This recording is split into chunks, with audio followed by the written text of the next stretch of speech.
Spirit monsters are bad. Ritual monsters are bad.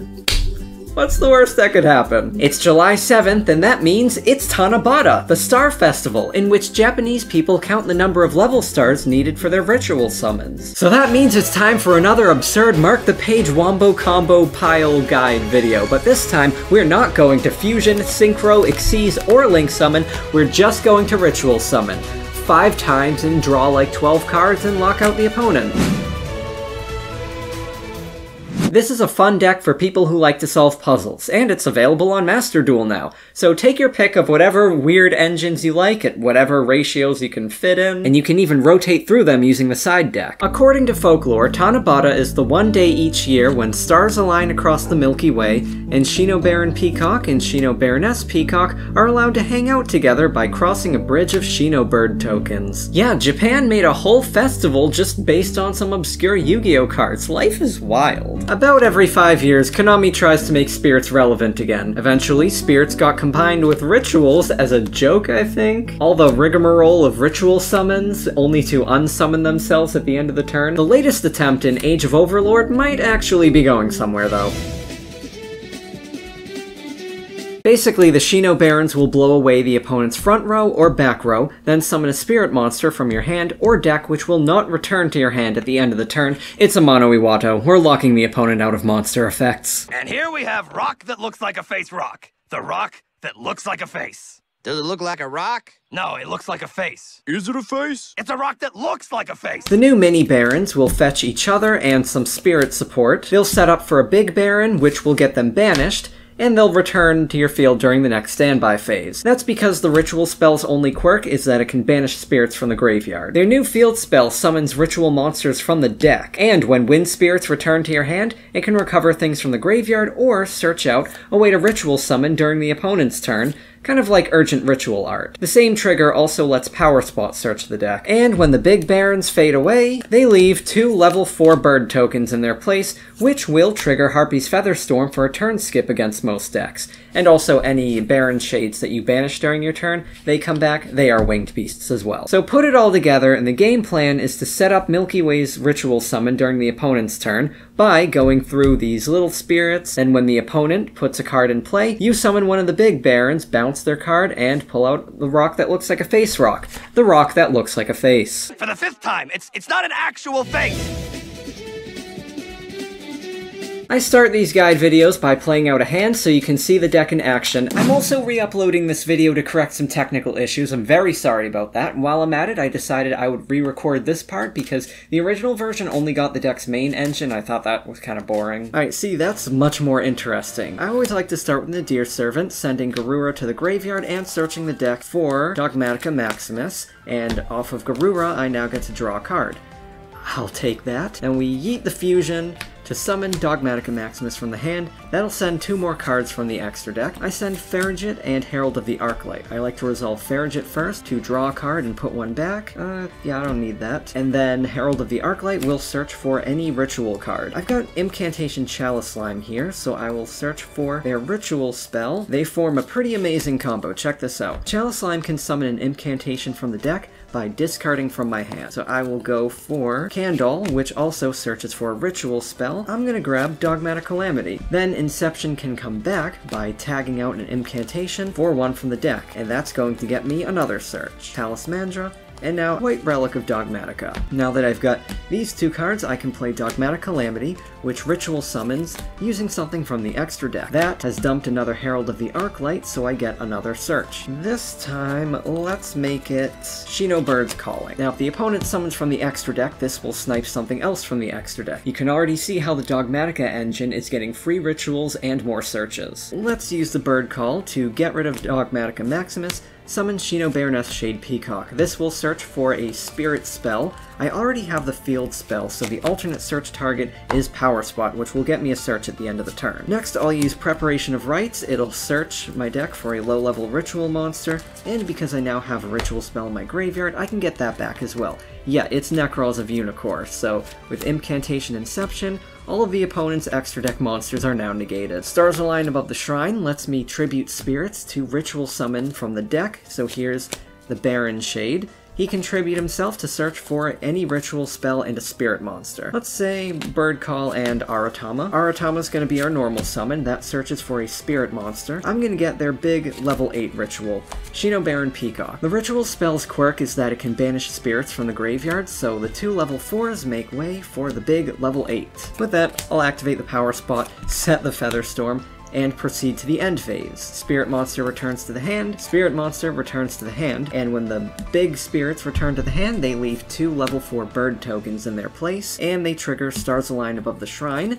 to set Stars Align across the Milky Way, and trigger Power Spot to search for a ritual spell or spirit monster from the deck. At the start of the opponent's turn, I'll use Milky Way to basically clone a ritual monster in my hand. Because I have level 7 Chalice Slime, I can search for level 7 Saravis, but I'm going to use it on level 8 so I can get their other level 8 ritual, the Baroness Peacock. That's because I've got Harpy's Featherstorm shutting down all of the opponent's monster effects for the turn. During the standby phase, after which these are banished, they come back, so I'll play this. There's no more room for this, and it's a mandatory summon, so it goes from banishment to the graveyard. With the opponent having lost access to their monsters in this setup, they will probably set a bunch of traps. So during their end phase, I'll use the other effect of Stars Align. From the graveyard, it lets you use a ritual spell from your hand. So I'll tribute those tokens we made, summon the Baroness Peacock, which will send the opponent's traps back to the deck, and summon a spirit monster from the deck. Why not Yugioh? Now during the end phase, this will return to the hand, triggering Stars Align to get ritual spell back and Power Spot to search the deck. Then the Baroness returns to the hand, leaving 2 more tokens, triggering Stars Align again to get another ritual spell. So I draw for turn, and what's happening next is Bird Call is going to blow away any monsters they've played. If they've got any more traps, I can use my other Bird Calling to play Shinobaroness Peacock, and I've got a Mono Iwato shutting down their monsters. So the opponent has lost all of their traps, they're locked out of monsters, and they're locked out of the draw phase. And I've got 10 cards in hand, so I guess I can also tribute summon Slifer the Sky Dragon and attack for game. Basically an average MarkThePage deck. And by the way, the Shrine can summon any wind ritual from the deck. If only any existed. Raging Storm Dragon was released around the same time, but it's level 9 for some reason, so forget it. I've seen a Nephthys engine, but I found it clunky, and I think the point is just to summon SP Little Knight. If you own SP, you are probably not in the market for a $20 gimmick deck. The first engine we'll add is the Mitama Spirits. These are designed to make the old-school spirit bosses much easier to play, and since ritual summons also tribute, they work here too. They've seen play in other decks as a quick rank 4 engine. Just keep in mind that the recovery effects of the Shrine and Power Spot don't actually trigger when spirit monsters return to the hand, it's wind monsters, and all the Shino cards just happen to be wind. So unfortunately, the non-wind spirits like the Tamas will not net you extra resources when they fade away. You can certainly use the most infamous banned spirit, Yugioh, which is wind, so it's going to trigger your recovery spells at the end of the turn, giving it a purpose even if you're going first. This was actually the only wind spirit for the first 15 years of Yu-Gi-Oh!, and it was banned anyway. The other wind spirit is Shinobird Crane. The Shinobirds are inexcusably bad. This is the only one that's even almost decent. It draws a card if you summon another spirit, which is nice when you've got your combos going. Mostly it's just triggering your spells when it bounces, and it's level 4, so unlike Yugioh, you can tribute it for summoning the Shade Barons, including from the deck. Some people even use Konohano Sakuya with a Mono Iwato, but being level 3 really hurts here. Dark Dust Spirit is also an option for going second. 10 points if you remember that card. Give these spirits a try and see which ones work with your playstyle. Just don't touch the Lord of Swords. It is not well designed. I love the Impcantation engine because they search for ritual pieces and provide plenty of level stars to tribute. Chalice Slime is key here because it allows preparation of rites to get you to a ritual spell when otherwise it only searches for monsters. That's because in your hand, Chalice Slime can discard something to summon Candle from the deck, who will get you a ritual spell. Or if you already have these cards, use Chalice Slime's effect, discarding a ritual spell, get one of your Impcantations, and then later when you activate Preparation of Rites, it can get your ritual spell back back from the graveyard for free along with the monster search. The key to bringing out the Impcantation's potential is learning how to use their ritual spell, which can summon any ritual monster, and we'll get to those possibilities in a moment. The graveyard effect of Inception is really good, and Chalice Slime can discard it. For example, with just Chalice Slime and Inception, you can set up 2 ritual summons. That means those 2 alone can set up your main Shino play. Now, considering that Inception can summon anything, what are the best generic rituals to splash in? Well, level 7 can add a spell negation to your turn 1 setup, or get that second ritual spell in hand for the Milky Way play. Level 6 can negate all of your opponent's cards and tribute one of them, and follow up with a rank 6. Level 5 is a free win in overtime. And level 4 will continuously negate all of your opponent's extra deck monsters. At the very least, you've got some fun options for your side deck.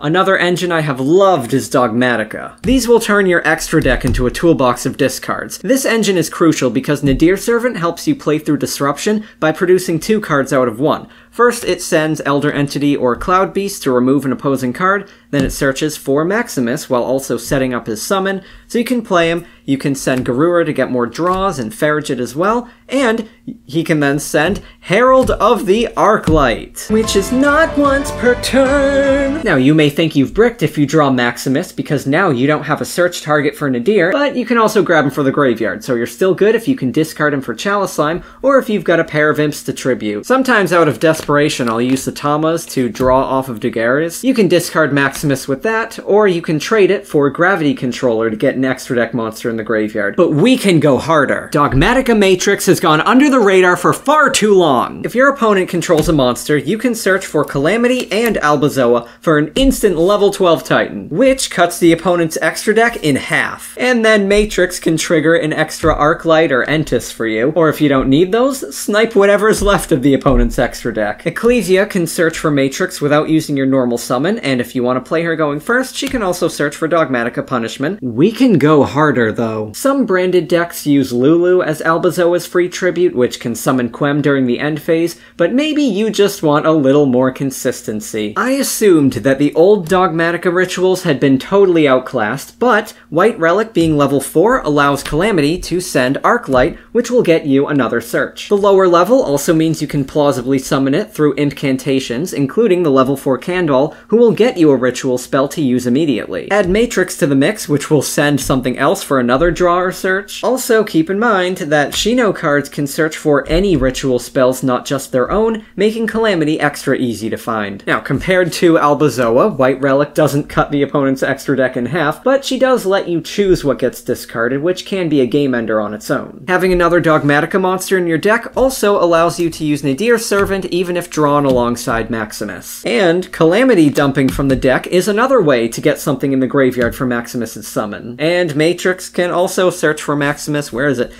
Can I search for Matrix? Apparently not. So, I recommend White Relic for a few more ways out of a bad hand. Have I calculated it to be 100% optimal? No, I'm not really sure, but it's fun. And if you're not experimenting with fun cards, how are you gonna find out what's optimal? Also, Lulu's like $20. Daddy's gotta put food on the table. That could buy you 5 boxes of delicious, nutritious bran flakes. Golly, I love bran flakes. What? You want me to keep talking about Yu-Gi-Oh cards? How about I talk about healthy food with no distracting flavor or pizzazz or other gimmicks? You have to sponsor me, bran flakes. The Supreme Court just legalized bribery and I'm cheap. This next engine came to me in a dream because I drill combos in my sleep.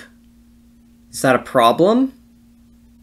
Some psychiatrists would say yes. Typically, I bolt awake and realize that one of the key cards does not actually exist, but this time it did. This is a ritual deck, and the Tama Spirits, they're fairies. Well, the best one isn't, that kind of ruined my dream, but Herald of Perfection! You can grab both of its pieces using pre-preparation of rites, and if you can add Cyber Angel Benton to the mix, you'll end up with 2 fairies in hand, which means Herald can negate 2 of anything! Sakitama can put itself back in the hand if tributed, and Nikitama can draw a card if discarded. Newly available on a budget, Diviner of the Heralds is made to work with it, and provides another way to enable Maximus's summon. Tributing her for Herald or even a Baron Shade will summon Cyber Egg Angel, which gets you Ritual Sanctuary if you're okay with depictions of the heterosexual agenda in your trading card games. That can turn a brick spell into a ritual spell or Benton for another negation, and provides another way to discard Incantation Inception. Benton can also search for Vanity's Ruler, which can be tribute summoned using a pair of imps. So you've got options, just be mindful of how many normal summons you're running. Today's ritual pile isn't trying to summon Herald of Perfection, it's just another little spice you can add for minimal commitment, mainly just tweaking your Tama ratios. For the ultimate spirit spice, it's time for the Gen and Ken engine. The Kenjin. The game-breaking whimsy of the Kenjin. Gen summons his boyfriend Ken to the opponent's side of the field, letting you draw 2 and discard 1. And because Ken counts as an opposing monster, you can now activate 3 stupid options all by yourself. None of this player interaction. I'm combo trash. You just sit there and watch me play solitaire. Ken is also an excuse to discard Maximus, Inception, or a ritual spell. But, let's say it together, we can go harder! Giving your opponent a monster allows the Matrix to get that double search even if you're going first. Instant Albazoa or White Relic with searches and draws and an extra deck snipe attached. Better yet, you have something to hit with Shinobaron Peacock, so you can special summon a Mono Iwato even if you're going first, locking the opponent out immediately. If you want to be really insane, you can use my old pal Valence World, even here.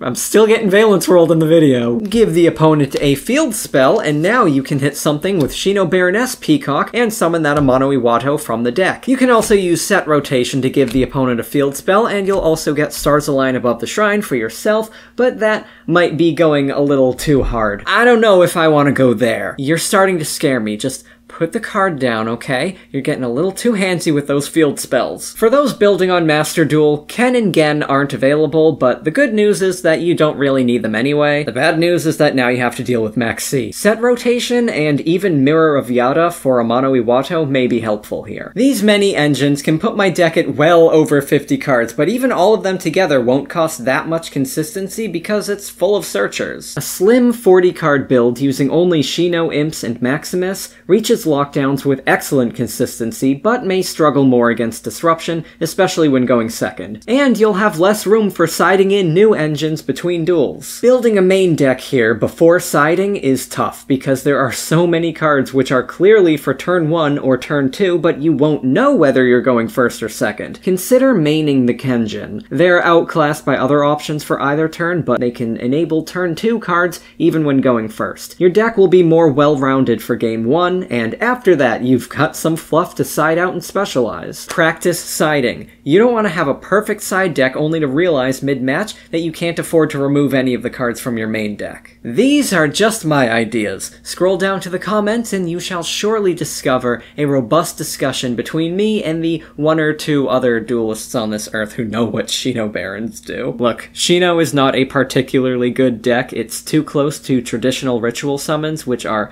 costly and easy to disrupt, but it's very cheap, very flexible, and very fun, so if you want something to tinker with that'll confuse the heck out of people at your OTS, it's a worthy addition to your collection. If you enjoyed this video, give it a like, and subscribe if you want to see more of this weirdness. I make new Yu-Gi-Ohs at least every month. This video was totally a bonus when I realized that Tanabata was coming up, and I'm gonna have about 20 hours to now edit this and post it. Let's see if I can get that done. I'm probably very tired, which is not really different from how I normally am. Well, bye!